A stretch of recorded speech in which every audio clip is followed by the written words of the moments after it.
In the previous video, we saw this wonderful little theorem giving us all of these nice properties that preserved kernels.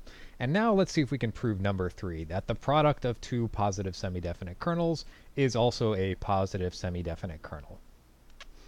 So when I was preparing this section of videos, actually, I found 3 quote-unquote proofs of this fact online, but 2 of them were, shall we say, less than rigorous. And the third one actually only handled a very special case. But you and I are going to prove it for real.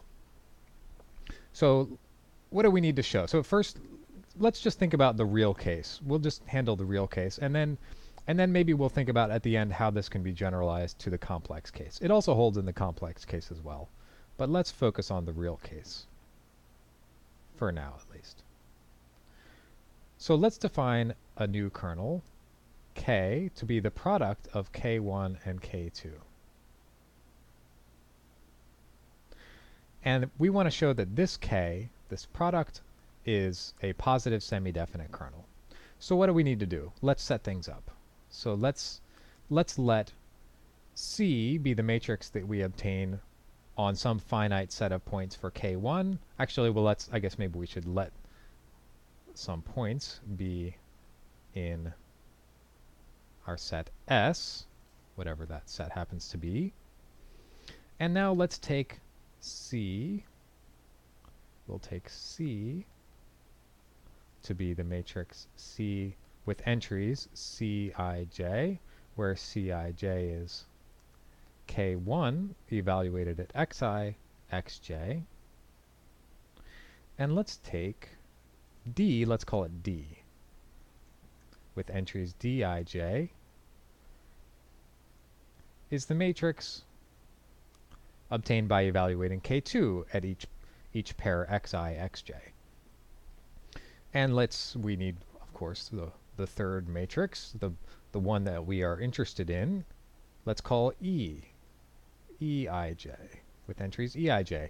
And this is going to be the matrix for K, so this will be with entries Cij times Dij, right? Because the ijth entry of this matrix should be K of xi, xj, and that's just the product of these two. Okay, so what do we need to show? We need to show that this guy here is a positive semi-definite matrix and also is symmetric. So remember back up here, this was our reminder of what it meant for something to be a real positive semi-definite kernel, was that this matrix C is symmetric and positive semi-definite. So our goal, well, maybe first let's just check that it's symmetric. So if we were to switch I and j here in Eij, then we would get Cji, Dji, and then, of course, because K1 and K2 are symmetric, then Cij equals Cji, and likewise for Dij and Dji, and so of course this matrix is symmetric. So symmetry is easy. That's no problem at all. But the real thing that we need to show is that it's positive semi-definite. So let's let U be a vector in Rn, and we want to show that U transpose EU is non-negative. So this is our question mark.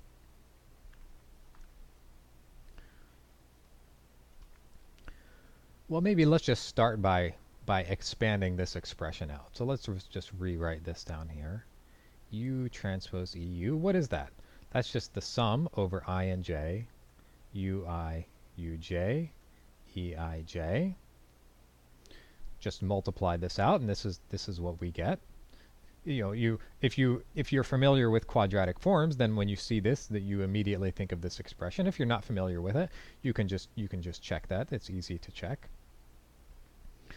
And let's go ahead and plug in here. We know what Eij is in terms of C and D, so let's plug that in, because we know some stuff about C and D. And what do we know about C and D? Well, so if we were to look at this expression, something not very appealing about this, because this E matrix it's not sort of natural in a linear algebra sense. You know, you're multiplying these two matrices element-wise, which is a very sort of unnatural thing to do in linear algebra. So there's something, that's the thing which makes this problem a little bit tricky. But here's the key step that we're going to take. So here's what we can do. Oftentimes in proofs of things in math which are of intermediate difficulty, you know, things which are not very difficult, but they're a little bit tricky. Sometimes it just involves expanding out the you know, you have some objects and you just need to represent the structure that object has. So here, the structure that these matrices C and D have is that they are positive semi-definite matrices. We know that because we know that K1 and K2 are positive semi-definite kernels. So the structure that these matrices exhibit is that they're positive semi-definite. And what do we know about positive semi-definite matrices? Well, we know that their eigenvalues are non-negative, and we know that they satisfy this inequality. But one other thing that we know, and the thing which will be useful for us here, is that they factor in the following way. Any symmetric, real-valued, positive semi-definite matrix factors in this way, A transpose A for some matrix A. And so we can do this one also. And here, this matrix A, maybe I'll just write what that is. A, in this case, we can just write down what it is. It's going to be, its columns are going to be A1 through AN. Actually, no, I guess we don't actually even need to write down explicitly what A is. All that we will need is that it factors in this way. So why does it factor in that way? Well, any real symmetric matrix can be diagonalized, if you know your linear algebra, as an orthogonal matrix U times a diagonal matrix lambda times an orthogonal times U transpose, which is the inverse of U, since U is orthogonal. And this diagonal matrix is, in the case of a positive semi-definite matrix, it's just all non-negative entries, because these are the eigenvalues of C. So if we take the square root of this lambda matrix, and we put one half of the square root with this U, and the other half of the square root with this U, then because it's symmetric, it equals its transpose, and then we can combine these two and call one of those A, call this side A transpose, and call that side A, and then we get this factorization. And we can do the same thing for D. Let's call its factors B transpose B. And let's write the columns of B in this way. So then the entry Cij is going to be, so let's write down here, what is Cij? Cij is AI transpose AJ. AI transpose AJ. It's the ith row and the jth column. And what is Dij? Well, that's of course just Bi transpose Bj. And maybe we can just expand these out here. This is the sum over, let's say, L, Bil, Bjl. This one is a sum over K, Aik, Ajk. Okay. So now we've got some nice, maybe these expressions will help us a little bit to introduce some more structure into this equation down below. So let's plug those expressions in. Sum over I and j, ui, uj, sum over k, aik, ajk, sum over L, Bil, Bjl. And here, these are just some real numbers. These are just some real numbers here. Bil, Bjl, Aik, Ajk, all these. And now what can we do? Well, here we have some sums inside this other sum. And one thing you can always try, a lot of things, it turns out that if you just switch the sums, then you get something useful. So here everything, all these sums are finite, so we can just willy-nilly switch the sums and not have to worry about anything. So let's just do that. So let's switch these sums. We can, of course, none of this depends on L and none of this depends on K. So we can just pull them all out like this. U, I, U, J, A, I, K, A, J, K, B, I, L, B, J, L. Okay. And now that we have switched the sums, we may as well do something with the one inside. So what should we do? Well, we've got a sum over I and we've got a sum over J. And, okay, so it looks like the I's and the J's are separating nicely here. So so here's an I, here's an I, here's an I, here's a J, here's a J, and here's a J. And they don't interact, so that's very nice. So we can just pull together all the I things, so we get U, I, A, I, K, B, I, L times sum over J, U, J, A, J, K, B, J, L. And now what do we have? Well, we have this sum over I and this sum over J, but these are exactly the same thing, except for the fact that we're using a different letter here. We're using J instead of I. So these are equal. These are two real numbers that are equal. And so this is just this squared. And so we have a sum of squares, and therefore it is non-negative. Sum of squares of real numbers, and therefore is non-negative.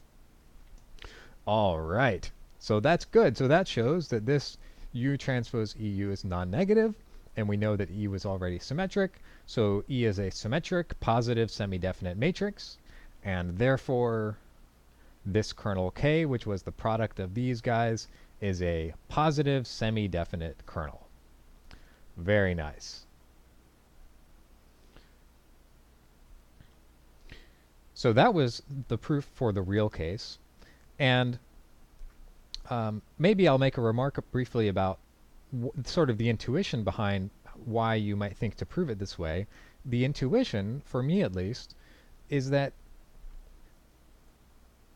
we're thinking here, this factorization of C is in some sense representing this kernel K1 as an inner product. It's an inner product representation on the finite set x1 to xn. And likewise for this one. And so whenever you have an inner product representation, that gives you a whole lot of very nice structure, that especially for proving things about these positive semi-definite kernels and such. So that was the intuition behind using this, is because it looks like it actually is sort of it is actually an inner product representation on the kernels restricted to these points. Okay, so that was the proof for the real case, and in fact, this proof actually directly generalizes with minor modifications to the complex case. And what you need to do, if you're interested in proving it for that case, is use the fact that any Hermitian positive semi-definite matrix, and now it's going to have complex values. Well, typically when we say Hermitian, we're thinking of something which is more complex valued. But any Hermitian positive semi-definite matrix factors as A conjugate transpose A for some A.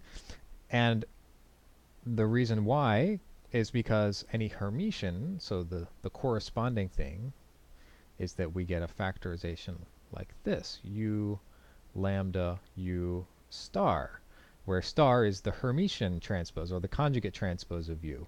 And here, before U was a orthogonal matrix, and here U is a unitary matrix. So U could have complex values now.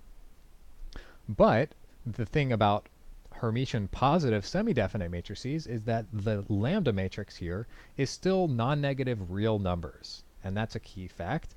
And of course, that's just for the same reason as below, because the eigenvalues are all non-negative.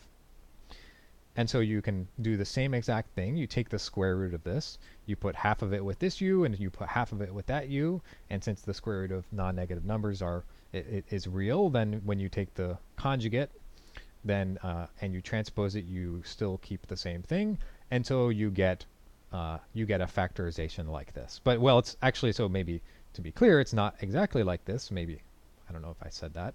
It's C A, make a little more space.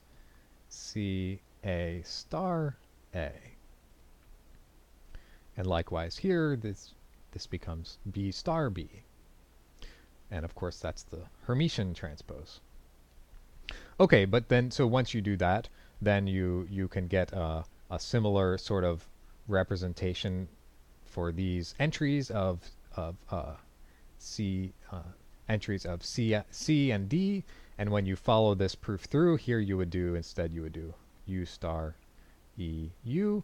And when you follow this through, you get a similar result. You get some non-negative things here. It's actually going to be like this, and then the conjugate, the complex conjugate of this guy, and so you get absolute values squared. So it does extend to the complex case also.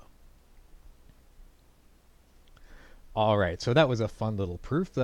So that's the proof that the product of two positive semi-definite kernels is a positive semi-definite kernel.